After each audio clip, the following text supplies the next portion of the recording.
Exercise bay, when we are standing doing a standing bicep curl, obviously I have to support and stabilize from the ankle box all the way to the top of the head, and that's really what's in the equation.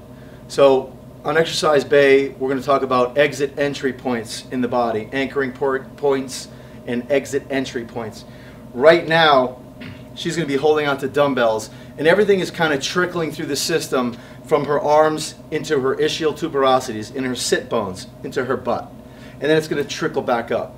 So really the lower body from here down is out of the equation. Okay, so she's in a seated posture.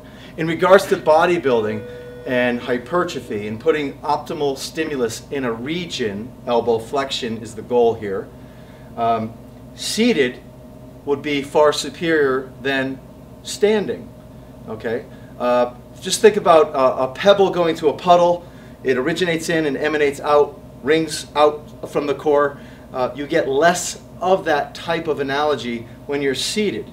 Okay, so what I'm going to do is I'm just going to hand her two 15-pound dumbbells, palm up, anatomical position, elbow flex for me, down slow. What I'm looking for right now is for her to move rhythmically, smooth, and coordinated. I don't want her rocking. You see everyone rocking and elbow flexing.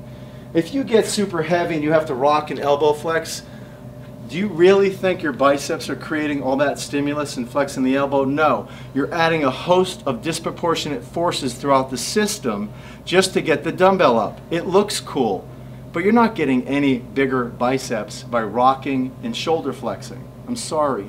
The human body doesn't work that way. When we fatigue, when I say we, Kendall and I, the trainers here, and everyone associated with exercisebay.com and the education from Fit Pro Academy, we literally stop. We're coming up, can we keep going? We're coming up, that's okay.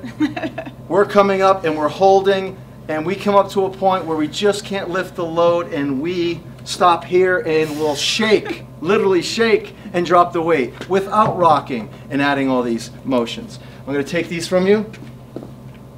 We're going to continue. We're going to go into the 12s. Okay, continue the elbow flex.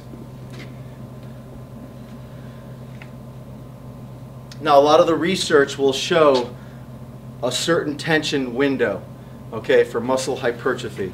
And we like the entire set to last a minimum of 60 seconds. So Kendall's alone or Kendall's with her trainer. The bottom line is, when you're training elbow flexion in a seated position, you might have 2 sets of dumbbells next to you, possibly 3. You might do 6 or 7 on your own, and then go right back into, so here we went from 15 pounds to 12 pounds to 10 pounds. All right, and we're just kind of timing the window. We have like 5 seconds left, which would be a 60-second window, and that we count as 1 set. Exercisebay.com, Kendall, Dave Parisi. We'll be right back.